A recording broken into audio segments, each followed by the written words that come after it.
Саламатсыздар ма оқушылар? Саламатсыздар. Жақсы, отырыңыздар. Сыныпта кім жоқ бүгін? Жарайсыңыз. Жаңа сабағымызды бастау үшін барлығымыз тақтаға назар аударайық. Психологиялық ахуал сыныпқа тудырып алайық. Олай болса,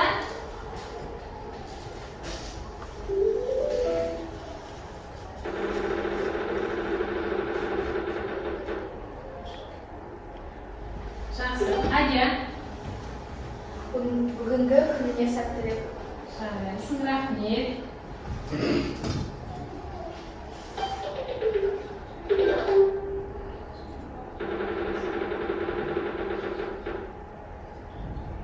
Келесі, Әмірлан. Күнің жарқын болсын. Иә, рахмет.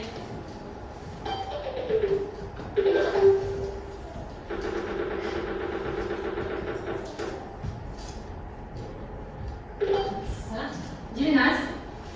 Қазір күндер жүр. Иә, рахмет.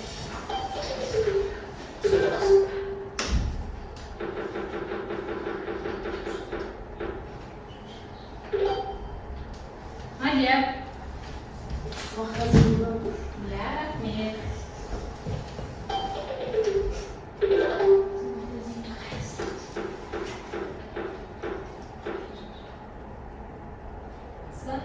Айзере. Күнде жарқырап жүр. Иә, рахмет. Жақсы. Олай болса, оқушылар, ары қарай сабағымызды жалғастырайық. Бірінші сабағымызды жалғастыру үшін осы отырған оқушыларды топқа бөліп аламыз. Ол үшін қазынас платформасы арқылы сіздерді екі топқа бөлемін. Жақсы. Оқушылар, осылай екі топқа бөлінді. Қазір бірінші топ вирус, екінші топ антивирус тобына отырамыз. Бірінші топта Адия, Айзере, Әмірлан, Дильназ, Айлана. Бірінші топ вирус тобына. Екінші топ антивирус тобына Алиясқар, Арай, Бексатқан, Кәусар, Мадия.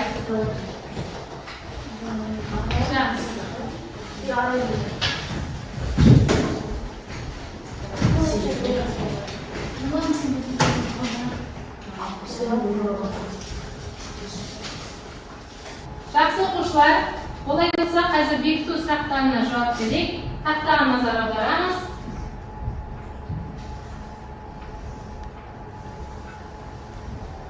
Бірінші сұрақ. Желдер топологиясының неше түрі бар?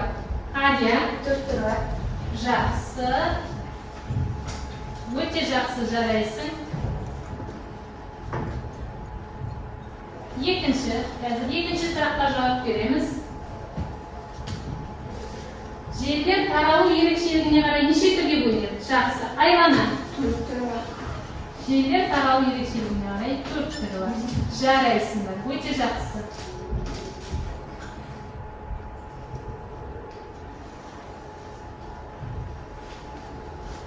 Аумақтық таралуына қарай неше түрге бөлінеді? Жақсы. Айлана. Аймақтық желі. Аймақтық желі. Аймақтық желі. Жақсы. Өте жақсы. Дұрыс. Келесі сұрақ.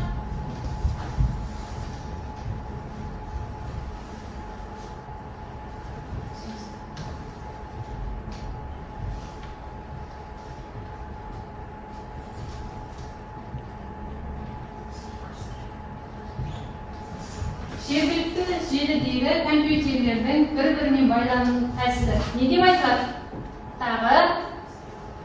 Тағы жергілікті желідегі компьютердің бір-бірімен байланысуы не деп айтылады? Айлана айта ғой. Топология. Жарайсың. Өте жақсы. Жақсы оқушылар, топқа бөлініп отырып алса, енді тақтаға назар аударайық. Тақтада біз ненің суретін көріп тұрмыз?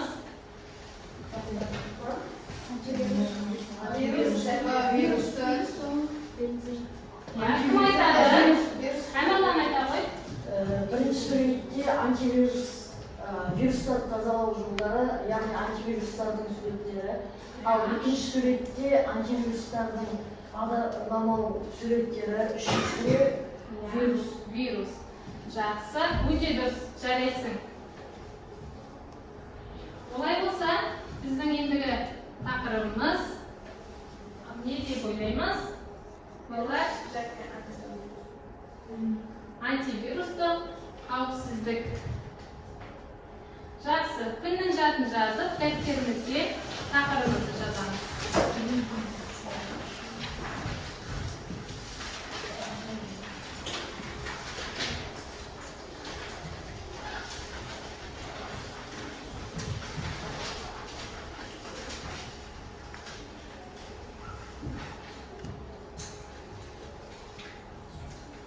Антивирустық қауіпсіздік.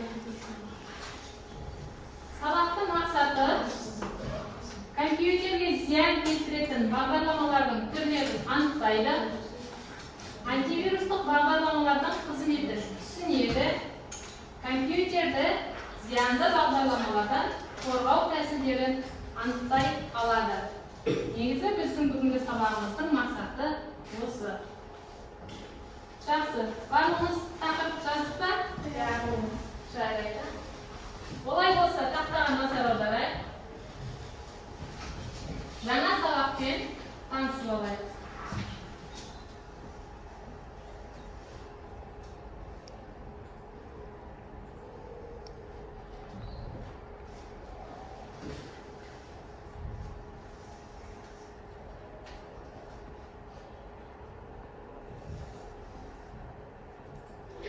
Компьютерлік вирус шағын көлемдегі компьютерге зиян келтіру үшін жазылған арнайы программа болып табылады.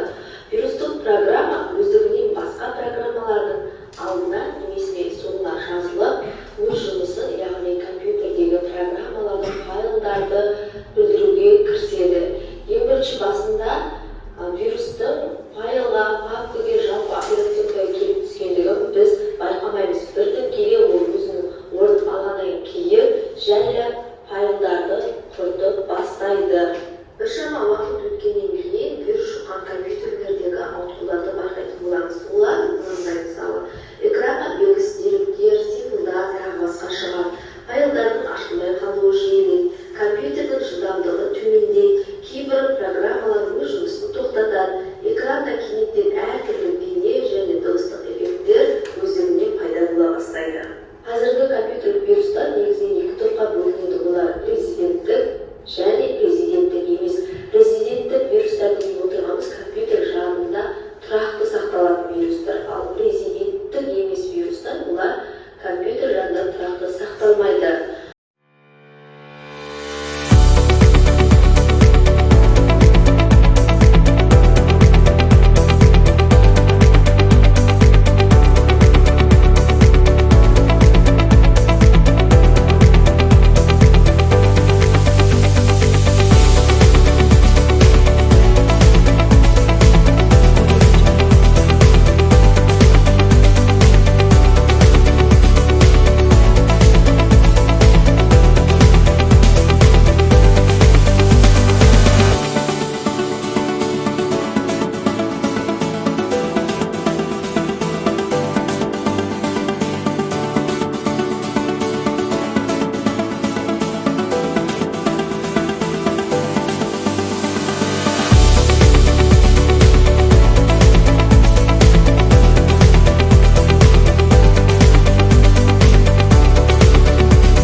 Сонымен біз қазір сабағымызды жалғастыру барысында бірінші сіздерге өзін парағын таратамын. Сабақтың барысында әркім өзі сабаққа бағалап отырады.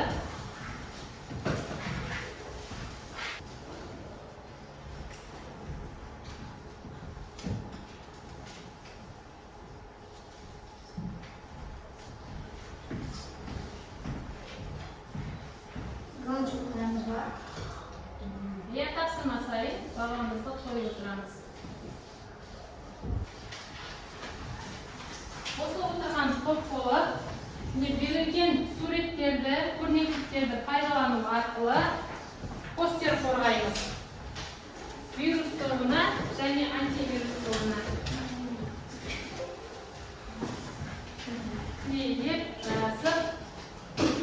сіздер вирус туралы көрсетесіңіз, вирус туралы қорғайсыңыз. Бірігіп отырып командамен жұмыс жасаймыз. Ортаға командамен жасаймыз. Антивирус туралы көрнекіліктерді пайдалану арқылы сіздер қорғайсыңыз. Кітаптарды ашып, кітаптарды қарап, жазыңыз.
Жақсы, вирус тобынан бастайық, онда ортаға шыға қойыңыз. Екінші топ антивирус тобы тақтадағы оқушыларды тыңдайды. Компьютерлік вирусты шағын көлемдегі компьютерде сақталатын арнайы программалар. Компьютерлік вирусты шыққан ауытқулары бұл экранға белгісіз символдар шығады. Эффектілер компьютер қосылмауы мүмкін, кейбір файлдар ашылмауы мүмкін, компьютердің жылдамдығы түсуі мүмкін. Компьютердің қазіргі өздеріне вирустар екі топқа бөлінеді. Резиденттік және резиденттік емес. Резиденттік олар компьютер жадында сақталатын программалар, ал резиденттік емес олар компьютер жадында сақталмайтын программалар. Вирустардың түрлі түрі болады. Вирус қақпан адамның көмегімен тез әрі басқа программаларды басқа жаққа жібереді. Вирус кодтар өздері программаларды өздері жібереді және оларды тез кетіріп жойып жібереді. Трояндықтар бұлардың есімі гректен келген ежелгі гректердің, себебі бұрында соғыс кезінде трояндар ағаш шоқы жасаған.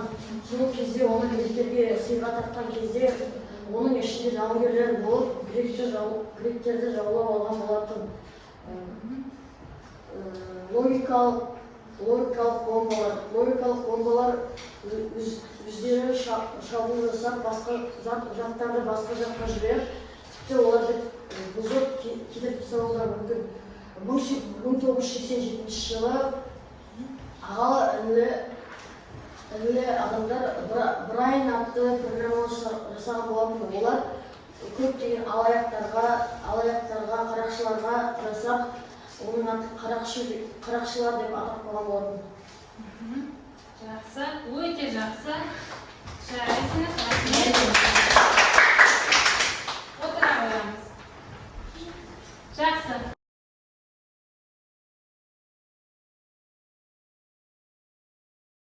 Антивирус тобы ортаға шығайық.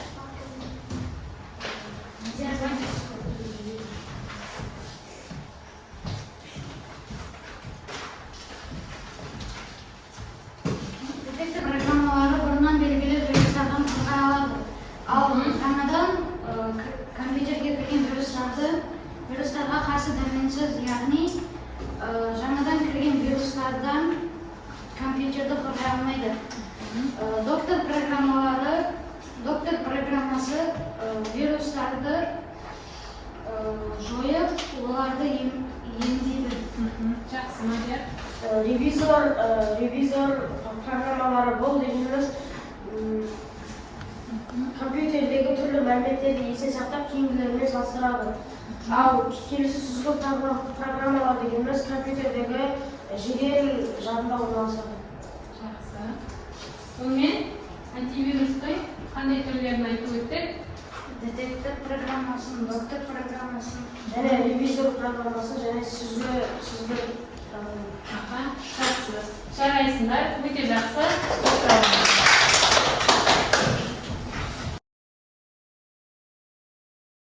Voy bo'lsa o'quvchilar, barlig'imiz taxtaga nazar olaylik. O'z-o'zimizni bag'alab qarag'anlar, bag'alab o'tiramiz. Ya, birinchi taqsimdan so'ng ikkinchi taqsimdan so'ng fizik bag'alab o'tiramiz. Ya. O'zimizni bag'alab qo'ysak, taxtaga nazar olaylik. O'quvchilar, biz taxtada turib turamiz. Hozir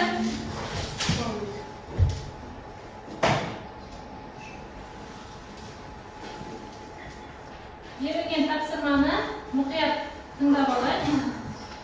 So'ndan keyin Сәлеметсіздерме, оқушылар? Бүгін біз Айбектің оқиғасын талқылаймыз. Ол интернеттен ойын жүктеп алғанда компьютері зиянды код бар екенін ескерген. Бірақ Айбек оған мән бермей ойынды ашқан. Келесі күні оның кейбір файлдары ашылмай қалған, ал антивирус бағдарламасы күшті тұрған. Айбектің қателігі неде деп ойлайсыздар?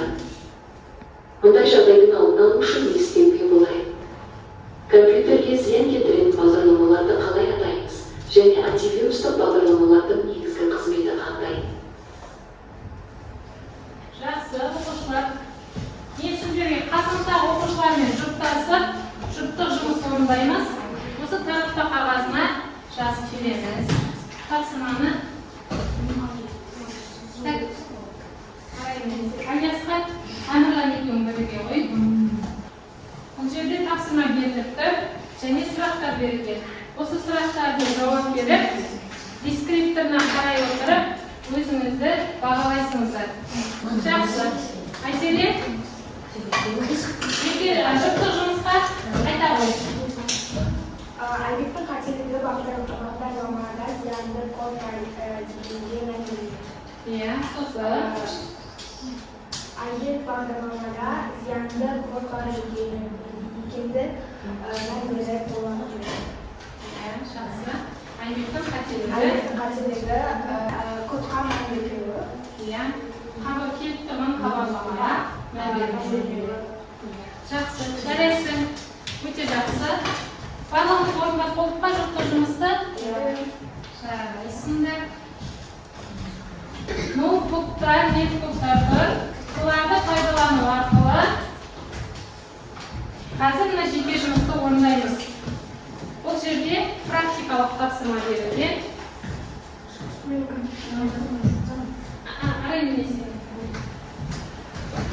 Барлығымыз ноутбугымызды қосайық.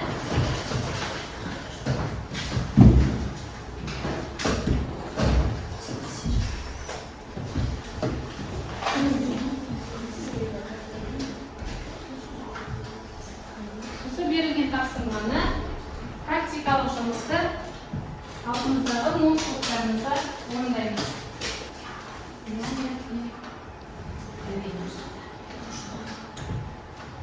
Сынаға қараймыз, толықтырамыз.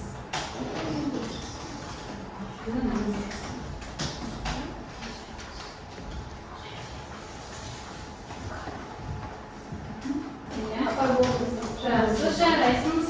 Тағы кім болды? Жарайсыңыз. Өте жақсы.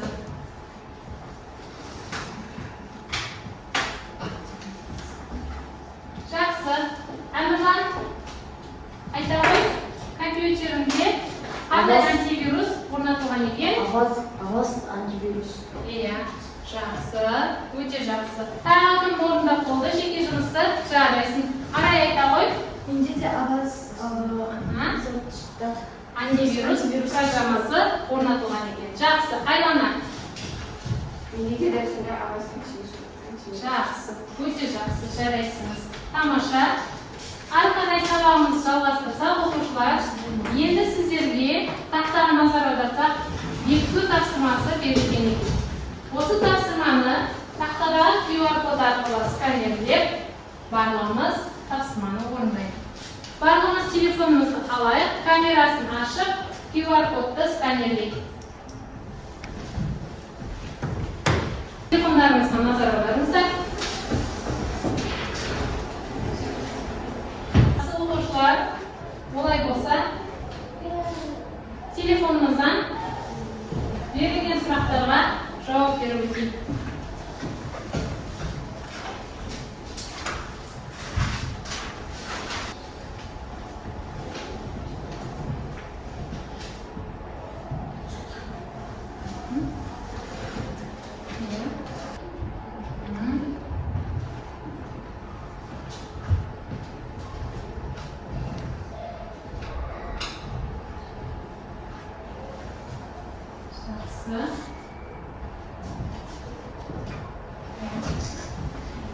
Сұрақтарға түсіндіреміз ба? Жақсы.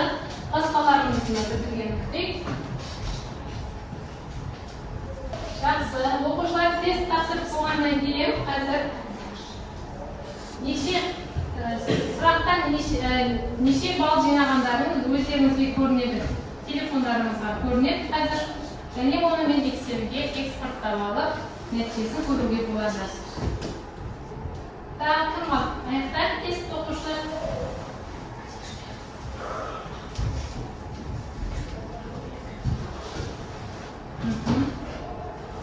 Енді тездетейік оқушылар.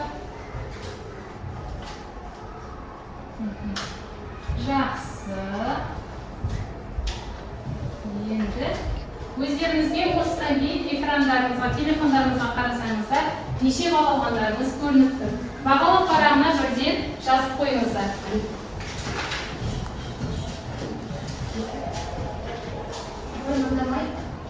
Иә, үшінші тапсырма берінде бағалау парағына алған баллыңызды жазып қойыңыз.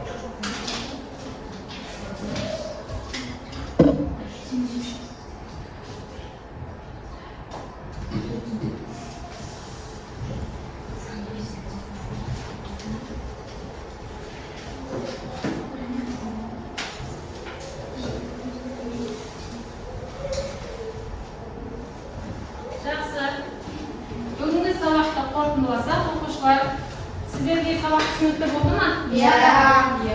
Бүгін сонымен біз не туралы білдік? Вирус және антивирус программалар туралы мәліметтер алдық. Жақсы. Бағалау бекіту сұрақтары сіздерге түсінікті болды ма? Иә. Барлығымызға қиындық келтірген сұрақ болған жоқ па? Жоқ. Жақсы, жарайсыздар. Онда сіздерге тақтадағы QR код арқылы бүгінгі сабақты кері байланыс жасай алыңыздар.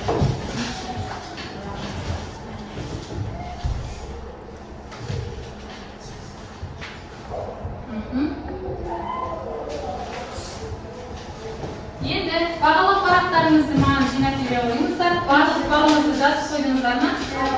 Иә, барлық балын жазып қойып. Үш тапсырма бойынша бағаңызды жазайық. Жақсы.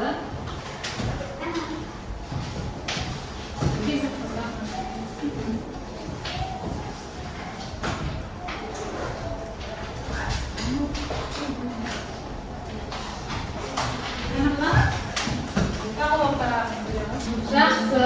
Олай болса, бүгінгі сабақта өз-өзіңізді бағалау бойынша Мадиарда 9 балл, Каусарда 9 балл, Арайда 9 балл, Алиасқарда 8 балл, Бекзатханда 9 балл, Айзереде 10 балл, Дильназда 10 балл, Адиарда 10 балл, Айланада 8 балл, Әмірланда 10 балл екен. Жақсы, жарайсыздар. Енді оқушылар, біз қазір үй тапсырмасын жазып алыңыздар. 2-3 тақырыпты Ел аламыз.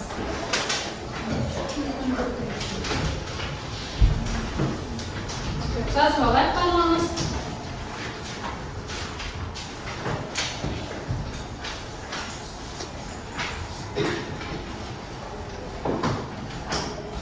Жазып алдық па?